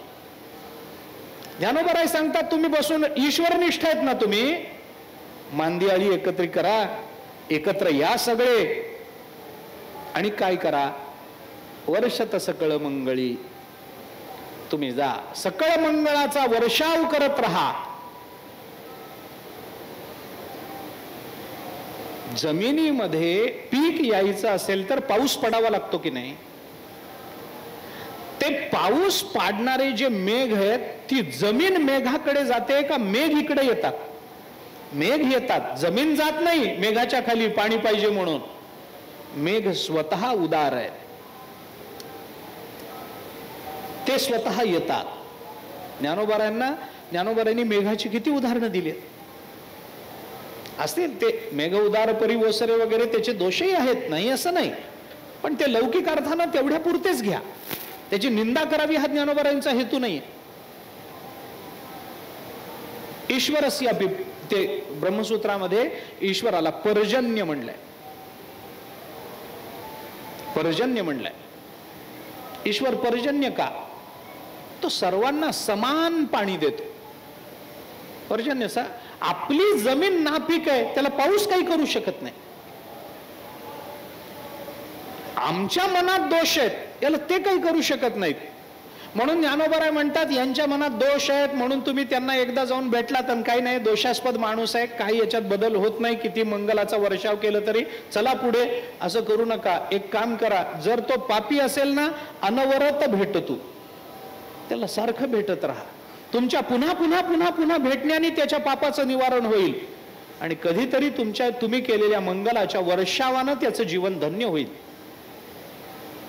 हे जे साधू आहेत, हे जे महात्मे आहेत, यांना जंगम तीर्थ म्हणा. ते स्वतःहून आपल्याकडे येतात. रविश्चंद्रो घनावृक्षा नदी गावश्च सज्जना येते परोपकाराय युगे देवेन निर्मिता. परोपकारा करता हे जन्माला आले. सज्जन परोपकारा करता जन्माला आले. पुष्कळ प्रमाण त्या संबंधामध्ये. आणि अशा पद्धतीची ही तीर्थ, जंगम तीर्थ म्हणजे संत महात्मे. ज्ञानोबराय तीर्थ रावोयत, तिकडे येतो. अजून एका प्रकारानं हे जे स्थावर तीर्थ आहेत की नाही, या तीर्थाचे सुद्धा काही प्रकार आहेत. त्याच्यामध्ये धर्मतीर्थ वेगळं असतं, अर्थतीर्थ वेगळं असतं, कामतीर्थ वेगळं असतं, मोक्षतीर्थ वेगळं असतं. धर्म, अर्थ, काम, मोक्ष या चतुर्विध पुरुषार्थाच्या रूपानं आपल्याला तीर्थाचा एक स्वतंत्र विचार मांडलेला दिसून येतो.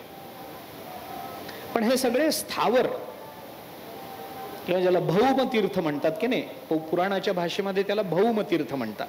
भूमीवरची तीर्थ, स्थावर तीर्थ. ते भौम तीर्थाचे हे प्रकार आहे. धर्म तीर्थ, अर्थतीर्थ, कामतीर्थ आणि मोक्षतीर्थ. कारण अर्थ आणि काम सुद्धा आपल्याला पवित्र करतातच की नाही. काम अपवित्र करतो असं समजण्याचं कारण नाही, पण तीर्थाच्या संबंधानं पुराणाने केलेलं त्याचं जे विवरण आहे ते वेगळ्या अंगाने आहे.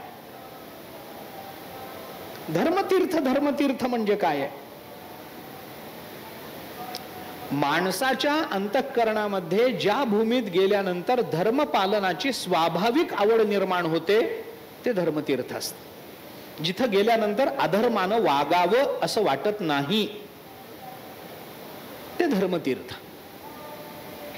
नीतीनं वागावं, सदाचार इथे पाळावा, इथं दानधर्म करावा असं ज्याला वाटतं ते धर्मतीर्थ आहे. जिथं धर्माच्या प्रेरणा जाग्या होतात ती धर्मतीर्थ.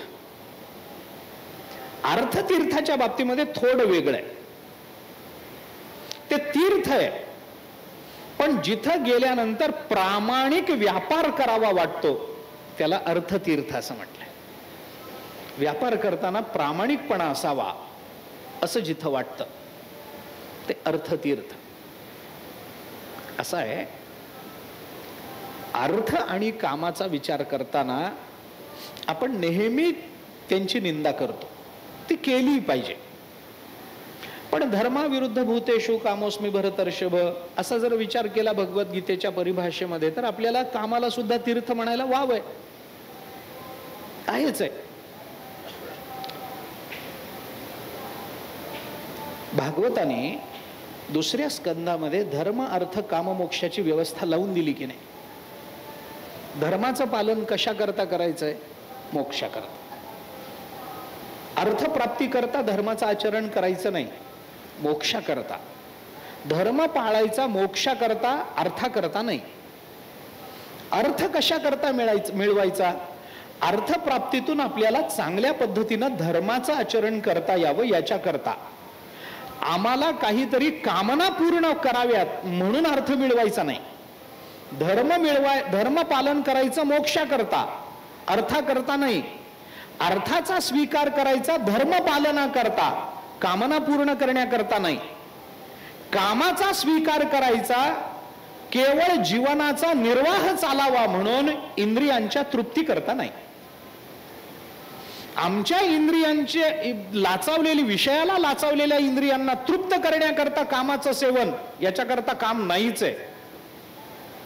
काम सांगितला जीवनाचा, जीवनाची न घटे येणे वेळ म्हणून कामाचा स्वीकार. विषयाचा स्वीकार कशा करता? शब्द स्पर्श रूप रसगंध कशा करता याचा विचार. रसाचं महात्म्य सांगताना ज्ञानोबा हे बोलले, जीवनाची न घटे येणे वेळ. अरे याचा त्याग तुम्ही काय कराल? शब्द स्पर्श रूप रस या हे सगळ्याचाच त्याग करता येतो. शब्दाचा त्याग करता येत नाही असं नाही. संबंध तुटावा शब्दाचाही स्पर्श म्हणून असं मोकलिली तुकोबारा बोलतातच की नाही. पण त्याच शब्दाचा स्वीकार करताना अमाघरी धन, शब्दाचीच रत्ने हेही म्हटलंच आहे की नाही. शब्द हा बहुसाल उपकाराची राशी हेही म्हटलंच आहे की नाही. आणि तेच तुकोबाराय दुसऱ्या बाजूने म्हणतात, संबंध तुटावा शब्दाचाही स्पर्श तुटावा म्हणून देवा व्हावया भिकारी हेचे आम्हा कारण, अंतरोनी जन व्हावे दुरे. संबंध तुटावा शब्दाचाही स्पर्श म्हणून असं मोकलील. शब्दाचा स्पर्शच नको. शब्द हा विषय आहे, स्पर्श हा विषय आहे, गोष्टी खऱ्या आहेत. परंतु म्हणून आपल्याकडे धर्म अर्थ काम मोक्षाची व्यवस्था लावत असताना याच क्रमानं लावली गेली. अर्थ आणि काम वाईट आहे असं समजू नका. एखादी नदी आहे, ती नदी गावाच्या बाहेर वाहते, गावाला उपयुक्त ठरते. दोन तटामधून ती नदी वाहते. गंमत अशी आहे, जोपर्यंत ती नदी दोन तटातून वाहते ना तोपर्यंत ती गावाला उपकारक आहे. एकदा ती नदी तट सोडून गावात आली की मग गावाला घातक आहे की नाही. पूर आला आणि त्या नदीचं पाणी वाढत वाढत गावात आलं, तटाला सोडून ती नदी गावात आली, सगळं गाव उद्ध्वस्त करते. पण ती जर दोन तटात प्रवाहित राहिली तर मग सगळ्यांना उपकारक आहे. पाणी प्यायला तेच पाणी, कपडे धुवायला तेच पाणी, आंघोळीला तेच पाणी, जनावरांना तेच पाणी, शेतीला तेच पाणी. त्याच्यावर आपलं जीवन चालतं. कुठपर्यंत चालतं? दोन तटामधून वाहते तोपर्यंत. एकदा तट सोडून आली संपते, सगळं गाव उद्ध्वस्त करून टाकते. तसं अर्थ आणि कामाची नदी जोपर्यंत एका बाजूनी धर्म आणि दुसऱ्या बाजूनी मोक्ष या दोन तटामधून वाहते ना तोपर्यंत आपल्या जीवनाला ती उपकारक आहे. एकदा अर्थ आणि काम धर्माची मर्यादा ओलांडून गावात आले, जीवनात आले की जीवनाला उद्ध्वस्त केल्याशिवाय राहत नाही. म्हणून धर्माविरुद्ध भूतेषु, धर्म विरुद्ध झालं की घात आहे आणि धर्माविरुद्ध झालं की कल्याण. धर्माला विरोध करून ती कामाची अर्थाची नदी आत नाही आली पाहिजे जीवनात. धर्माची मर्यादा आहे, तट घालून ठेवलाय. दुसऱ्या बाजूनी मोक्षाचा तट घालून ठेवलाय. आम्हाला या धर्माच्या तटावरून मोक्षाच्या तटापर्यंत जायचंय, पण मध्ये असणारा अर्थकाम आम्हाला अनुकूल करून घेतला पाहिजे, तर मोक्षाचा तट आम्हाला दिसेल, तर आम्हाला दिसेल.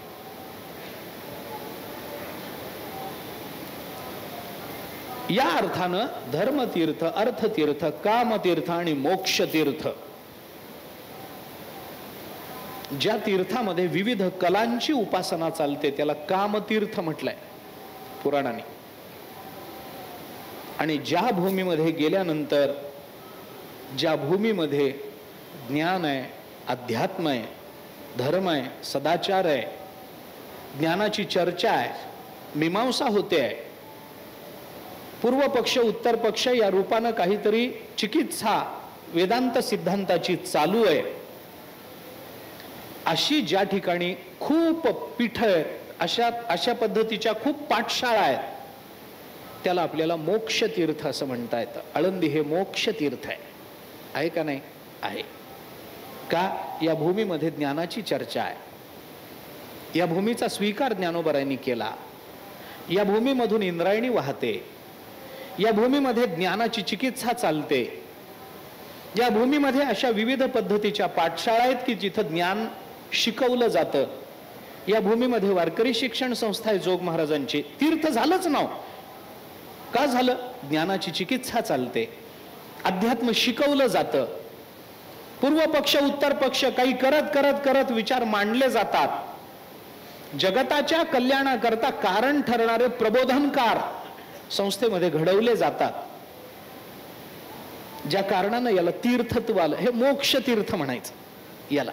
पुराणांनी केलेली चिंतन म्हणजे ज्या भूमीमध्ये सदाचाराची भावना निर्माण होते त्याला धर्मतीर्थ म्हणा, ज्या भूमीमध्ये प्रामाणिकपणा व्यवहाराकरता उपयुक्त ठरतो त्याला अर्थतीर्थ म्हणा, ज्या भूमीमध्ये अनेक कलांची उपासना चालते त्याला कामतीर्थ म्हणा, आणि जिथं ज्ञानाची अध्यात्माची चिकित्सा चालते त्याला मोक्ष तीर्थ म्हणा.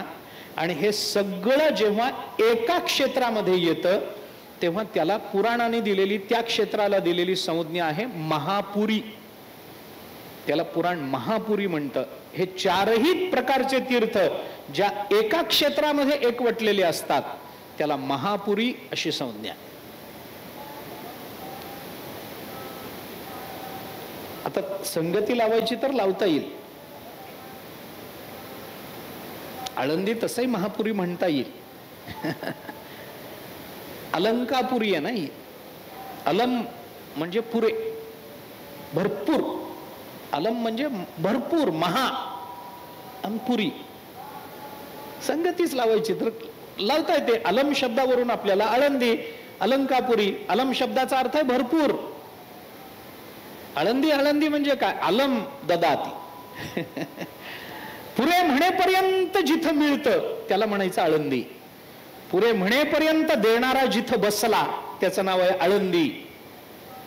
भरपूर, महा या अर्थाने चिंतन करताय. असो, या सगळ्या गोष्टीचा विचार आपल्याला तीर्थ या रूपामध्ये करता येतो. ज्ञानेश्वर महाराजांनी त्या संबंधामध्ये अनेक पद्धतीचा विचार आपल्याला मांडून दिला. वेगवेगळ्या भूमिका त्या संबंधामध्ये मांडल्या. आता आपल्याला विचार काय करायचा आहे, जो एक विचार मला सुरू करायचा आहे, आणि हे जे तीर्थ रावो असा शब्द जो ज्ञानोबारायांनी संतान करता वापरला, आणि स्वतः ज्ञानोबाराय तीर्थ रावो आहेत असं जेव्हा आपण म्हणतोय त्यावेळेला तीर्थ रावो म्हणजे राज. ज्ञानोबाराय तीर्थराज आहे. तीर्थराज ही संज्ञा कुठं वापरली जाते आपल्याकडे? प्रयाग. तीर्थराज म्हटलं जातं. का म्हणलं जातं? त्रिवेणी संगम आहे, 3 तीर्थ एकत्रित आलेली आहेत, त्याला तीर्थराज म्हणतात. काशीला गेलो एकच गंगा, इतरत्र गेलो एकच तीर्थ, पण प्रयागराज तीर्थराज का? त्रिवेणी संगम आहे. गंगा यमुना सरस्वती, तीर्थराज. म्हणून त्याला 3 तीर्थ एकत्रित आली, तीर्थरावो म्हणा. तसं ज्ञानोबाराय तीर्थरावो आहे. ज्ञानोबारायांकडे सगळंच एकत्रित आलंय. तिथं तर फक्त 3च आहेत. इथं हजारो गोष्टी एकत्रित आल्या. असे हजारो तीर्थराज एकत्रित केल्यानंतर ते सगळे तीर्थराज ज्याच्या चरणाचा आश्रय करण्याचा प्रयत्न करतात ते ज्ञानोबाराय. इतके मोठे. संगती लावा, वेगवेगळ्या अर्थाने लावता येते. का ज्ञानोबारायांना तीर्थराज म्हणायचं? त्यांच्या ठिकाणी कर्म, ज्ञान आणि उपासना हे 3 तीर्थ एकत्रित आले. कर्मानंही शुद्धी होते, ज्ञानानंही शुद्धी होते, उपासनेनी शुद्धी होते. शुद्ध करणारं कर्म हेही तीर्थ आहे, शुद्ध करणारं ज्ञान तेही तीर्थ आहे, आणि शुद्ध करणारी उपासना तीही तीर्थ आहे. ती ज्ञानोबारायांच्या ठिकाणी एकत्रित आली, म्हणून आपल्याला त्यांचा विचार करता येतो. किती संगती लावू तेवढी कमी आहे. आता या सगळ्या तिन्हीला एकत्रित करायचं झालं तर कितीतरी करता येते, पुष्कळ करता येते. विचार मी आता करत नाही, पण ज्ञानोबारायांना तीर्थराज म्हणण्याचं एक महत्वाचं कारण आपल्याला सांगता येतं. या संत महात्म्यांबद्दल बोलत असताना, या भक्त महात्म्यांबद्दल बोलत असताना नारद महर्षींनी भक्तिसूत्रामध्ये त्यांचं मोठेपण ज्या सूत्राच्या रूपानं सांगितलेलं आहे, त्या सूत्राचा विचार केला तर ज्ञानोबारायांचं तीर्थ रावपण कशात आहे आपल्याला कळू शकतं. तीर्थ वेगळं आणि तीर्थाचा राजा वेगळा. तीर्थ ज्याच्या आश्रयाने राहतात तो तीर्थाचा राजा झाला. तीर्थ ज्याच्या सत्तेत राहतात, अधिकारात राहतात, तो तीर्थांचा राजा झाला. ज्ञानोबाराय तीर्थ रावोय. का? कारण हे जे महात्मे आहेत हे फक्त एकटंच नाही, फक्त तीर्थच नाही, सगळ्या पृथ्वीला पावन करतात. नारद महर्षींनी भक्तिसूत्रामध्ये चिंतन करताना कंठावरोध रोमांच अश्रुभी परस्परम लपमानः पावयंती कुलानी पृथ्वींच, असं सूत्र आपल्याला सांगितले. आता हे सोडून द्या, कंठावरोध अश्रू वगैरे हे अष्टसात्विक भाव ज्यांच्या ठिकाणी निर्माण झाले, या अष्टसात्विक भावांनी युक्त असणारे, परस्परम लपमानः परस्परांशी संवाद करणारे जे आहेत. ज्ञानोबारायांनी ज्ञानेश्वरीमध्ये फार गोड चिंतन या संबंधामध्ये केलं. एकमेकांच्या शेजारी असणारी सरोवर म्हणलंय ज्ञानोबारायांनी त्यांना, जवळीकेची सरोवर. किती गोड चिंतन आहे. रूपक ज्ञानोबारायांनीच हाताळावं. मी अनेक वेळेला हे सांगतो आणि मला पुन्हा पुन्हा सांगण्याचा मोह होतो. तो अलंकाराला खेळवावं ज्ञानोबारायांनीच. हे बाकीचे सगळे साहित्यिक, मी साहित्यिक शब्द लौकिक अर्थाने बोलत नाही, मोठे मोठे साहित्यिक संस्कृतातले अगदी पूर्वीपासूनचे विश्वनाथ, क्षेमेंद्र, अमुक तमुक, भट्टलोल्लट, भट्टकल्लट, कोणी घ्या, हे जे मोठमोठे साहित्यिक आहेत ना, ते त्या अलंकाराची सिद्धी करण्याकरता इतकी धडपड करताना दिसतात. त्या अलंकाराला शरण काय जातात. अलंकाराला बोटावर खेळवावं ज्ञानोबारायांनीच. सहज सहज अलंकार, सहज. कधी अलंकार बोलू मी, जरा विनोद वाटेल आपल्याला, अतिशयोक्ती वाटेल, पण अतिशयोक्ती हाही अलंकार ज्ञानोबारायांनीच वापरावा. एरवी तरी मी मूर्खू, हा अतिशयोक्ती अलंकार आहे ज्ञानेश्वरी मधला. आपण पहा मुळात ओव्या काय आहेत त्या, ती ओवी काय पहा. एरवी तरी मी मूर्खू जरी जाहला अविवेकू, तरी संत कृपा दीपकू सोजवळू असे. जरी जाहला अविवेकू, हे ज्ञानोबारांनी स्वतःच्या संबंधानं म्हणावं, अतिशयोक्ती नाही काय. हा अतिशयोक्ती अलंकार आहे. अतिशयोक्ती अलंकाराचे 4 प्रकार आहेत आणि ज्ञानोबारांनी चारीच्या चारी प्रकार हाताळले ज्ञानेश्वरीमध्ये. नुसता एक अतिशयोक्ती वापरला नाही ज्ञानोबारांनी. सहज. म्हणजे मी असं म्हणत होतो की ज्ञानेश्वर महाराज इतक्या सहजतेनं अलंकार वापरून जातात की अलंकारालाही बऱ्याच वेळेला कळत नाही की आपण कधी वापरले गेलोय. म्हणून मी म्हटलं ही अतिशयोक्ती वाटेल आपल्याला, पण इतकी सहजता ज्ञानोबारांच्या रचनेमध्ये, नियोजनेमध्ये. अलौकिक आहे, अलौकिक रचना. अशी रचना होणंच शक्य नाही, ती ज्ञानोबारांनीच करावी, दुसऱ्याची ताकदच नाही. ताकद नाही. म्हणजे आम्ही गमतीनं असं सांगतो, बऱ्याच वेळेला मी सांगितलं, गीतेवर ज्ञानेश्वरी ही टीका आहे, पण ती टीका जेव्हा भगवान श्रीकृष्णांनी वाचली आणि जेव्हा ज्ञानोबारायांशी भेट झाली, तेव्हा भगवान श्रीकृष्ण ज्ञानोबारायांना असं म्हणाले की मलाही असंच सांगायचं होतं पण जमलं नाही. ही ताकद आहे ज्ञानेश्वरीची, ही ताकद आहे ज्ञानेश्वरीची. अर्जुनाला मलाही हे असंच सांगायचं होतं, थोडं छान सांगायचं होतं पण जमलं नाही त्यावेळेला तिथं रणांगणावर, हे खरं आहे. भगवंताला सुद्धा जमणार नाही असं भाष्य आहे ज्ञानेश्वरी म्हणे.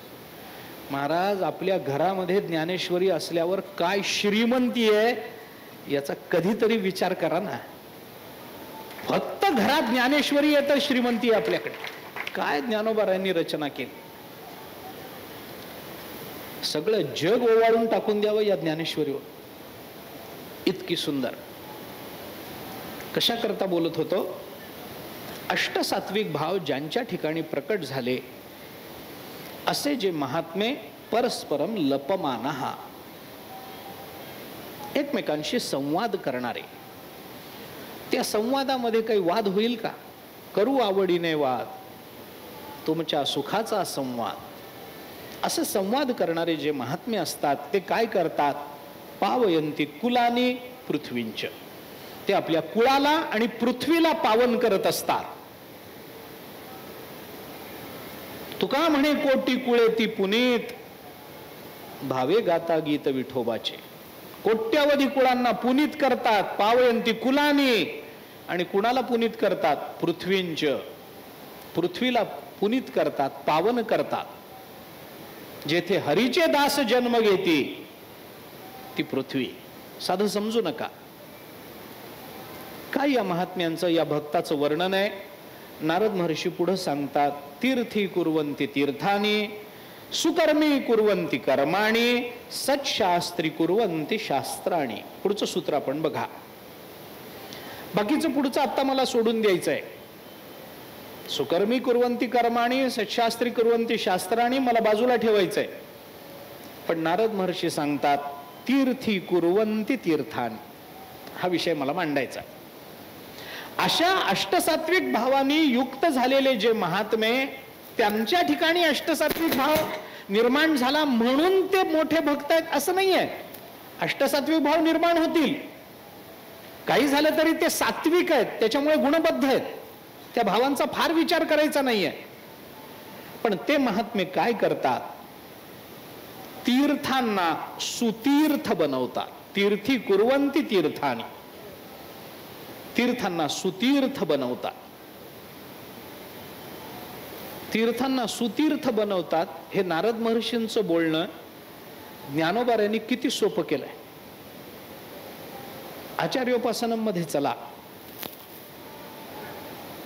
नाही चौथ्या अध्यायात चला.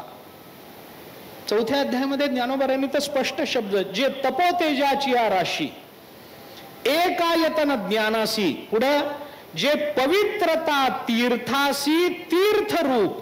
ज्ञानोबा बोलतात जे पवित्रता तीर्थासी, तीर्थी कुर्वन्ति तीर्थानी, जे पवित्रता तीर्थासी, जे तीर्थाला सुद्धा पवित्र करतात. कसे? एकायतन ज्ञानासी, ज्ञानाच्या एकायतनावरती आहेत, एकाधिकरणावरती आहेत. कसे ते महात्मे? जे तपोतेजाची राशी, तपाच्या तेजाची रास आहे.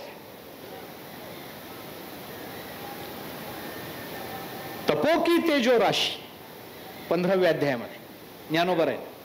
तपो की तेजो, अरे हे काय आहे? तप एका तेजाची रास आहे. तपो तेजाची राशी, जे एकायतन ज्ञानासी, जे पवित्रता तीर्थासी, आणि ते कसे? तीर्थरूप. हे तीर्थ रूपत्व त्यांना जे दिलं ना, ते तीर्थाला पावित्र्य देणारे म्हणून तीर्थ. मग तीर्थाला पवित्र कर. तीर्थच जर इतरांना पवित्र करत तर तीर्थालाही पवित्र करणारे तीर्थरावो होतात. या अर्थाने मी बोलतो, त्याला तीर्थरावो असं म्हणायचं. याच्याही पेक्षा ज्ञानोबारायांनी तीर्थरावोचं अजून एक भाव ज्ञानोबारायांनी याच्याही पेक्षा बारीक आणि याच्यापेक्षा सौंदर्यपूर्ण असा भाव एक व्यक्त केला. इथं काय म्हणलंय ज्ञानोबारायांनी? जे पवित्रता तीर्थासी, तीर्थाला पवित्र करतात. अरे ते आधीच पवित्र आहे, काही कारणाने अपवित्र झालंय, अपवित्र लोकांनी त्याच्यामध्ये स्नान केलं म्हणून. जे पुंडलिकरायाच्या चरित्रामध्ये आपण नेहमी ऐकतो, मला ती कथाही सांगायची नाही फार, आपण पुंडलिकरायाचं चरित्र नेहमी सांगतो. मग ते असं झालं तसं झालं, ते कुक्कुटस्वामींच्या आश्रमात गेले वगैरे वगैरे वगैरे, त्या नद्या तिथं आल्या, तिथं काम केलं म्हणून पवित्र वगैरे. त्यांनी जे पावित्र्य दिलं ते तीर्थाला दिलं. ते आधीच तीर्थ आहे, ते आधीच पवित्र आहे. ज्या काही कारणाने त्या पावित्र्याला प्रतिबंध झाला होता तो प्रतिबंध त्यांनी दूर केला, तीर्थालाच पावित्र्य दिलं, फार वेगळं काही केलं नाही, काही फार वेगळं नाही. बिसलेरी पाणी गाळून घेणं झालं, आधीच ते शुद्ध केलं होतं, त्याच्यात आम्ही गाळून घेतलं, एवढंच झालं, ते शुद्ध होतच. पण ज्ञानोबांनी याच्या पुढचा भाव जो व्यक्त केलाय तो अलौकिक आहे. 13व्या अध्यायामध्ये आचार्योपासनम याच्यावर व्याख्यान करताना ज्ञानोबांनी आपल्या सद्गुरूंच्या संबंधानं असं म्हटलंय, तीर्थ सोडून द्या, शिवतले गुरुचरणी भलतैसे पाणी हो. तीर्थ काय करता? अरे कुठलंही पाणी आणा, भलतैसे हो पाणी, कुठलंही जे पाणी आणायचं तिथलं आणा तुम्ही, ते तीर्थातलंच पाहिजे असं नाही, डबक्यातलं आणा चालेल ना, सामान्य विहिरीतलं आणा, तळ्यातलं आणा, कुठलंही पाणी आणा. शिवतले गुरुचरणी भलते जे पाणी, कुठलंही तळ्यातलं आणा, डबक्यातलं आणा, विहिरीतलं आणा, बारोमधलं आणा, आडातलं आणा, बोर मधलं आणा, नळाचं आणा, ते काही पवित्र असतं काय? नसतं. असं कुठलंही अपवित्र जे स्वभावतः अपवित्र आहे, भलते असा शब्द वापरलाय ना, त्याच्यामध्ये लिहून घ्या काय काय पाहिजे. भलतेमध्ये कुठलंही आणा, घाण आणा.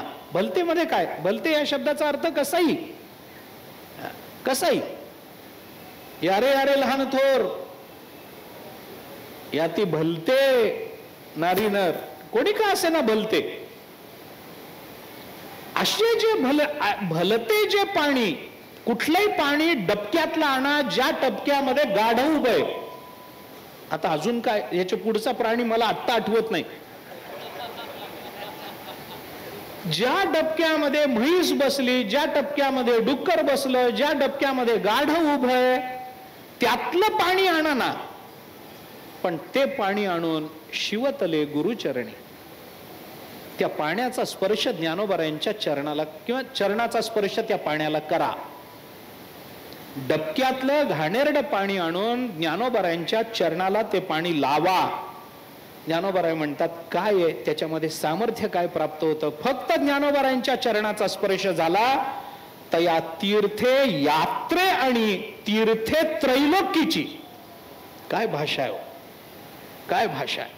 का ज्ञानोबारांना तीर्थ राहावं म्हणू नये सांगा ना. किती पुढचा भाव आहे. पवित्रता तीर्थासी तीर्थरूप, अरे मुळातच ते पवित्र आहे. पण भलते पाणी जरी आणलं तर तीर्थे यात्रे आणि किती त्रैलोक्य, सगळ्या त्रैलोक्याची तीर्थ, तीर्थे त्रैलोक्यची, सगळ्या त्रैलोक्याची तीर्थ तिथं आली असं तो समजतो, आहे का नाही. म्हणजे पवित्र असणाऱ्या तीर्थाला त्यांनी पवित्र केलं, याच्यामध्ये तो तीर्थ रूप होईल पण तीर्थ रावो होणार नाही. पण ज्ञानोबाराय गुरु आपल्या गुरुचरणाच्या संबंधानं आणि म्हणून ज्ञानोबारायांच्या चरणाच्या संबंधानं जे चिंतन आपल्याला ऐकायला मिळतं ते असं आहे की गंगेतलं पाणी आणलं आणि चरणाला लावलं ते पवित्रच आहे, पण डबक्यातलं पाणी आणलं आणि ज्ञानोबारायांच्या चरणाला लावलं तर त्या पाण्यामध्ये त्रैलोक्याची तीर्थ एकत्रित होतात. त्या जलाला, भलत्या अशा जलाला सुद्धा तीर्थ बनवणार जे आहेत त्यांना तीर्थरावो अशी संज्ञा येते. म्हणून ज्ञानोबारायांना तीर्थरावो, जयाचे नाव तीर्थरावो. आता त्याच्याही पुढचं बोलतो. ज्ञानोबारायांनी सांगितलं मान्य आहे, पण जाता जाता ज्ञानोबारायांच्या शब्दाच्या अनुषंगानच बोलतो, बाकीचं सोडून द्या.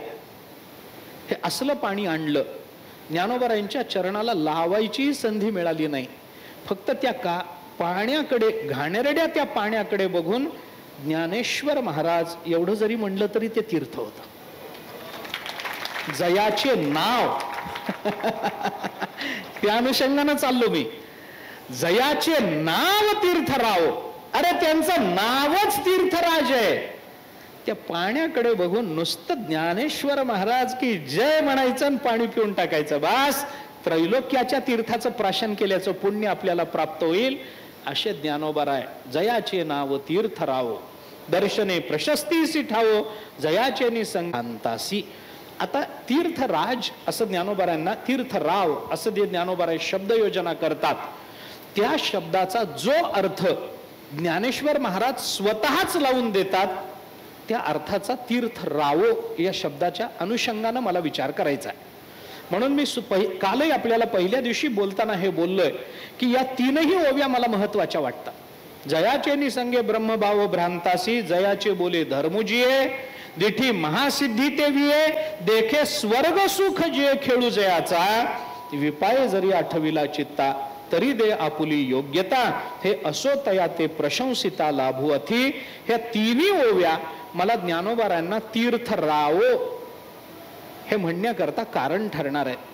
कसं कारण आहे, कोणत्या अर्थाने आपल्याला तीर्थ रावो शब्दाचा या शब्दांच्या अनुषंगाने विचार करता येईल, तो विचार करायचा आहे. त्याचा विचार उद्याला. आत्ताची वेळ संपली म्हणून इथं थांबू, उद्या पुन्हा त्याचा विचार करू. आत्तापुरते थांबू. पुंडलिक वरदे हरी विठ्ठल, श्री ज्ञानदेव तुकाराम, विठ्ठला विठ्ठला विठ्ठला विठ्ठला विठ्ठला विठ्ठला.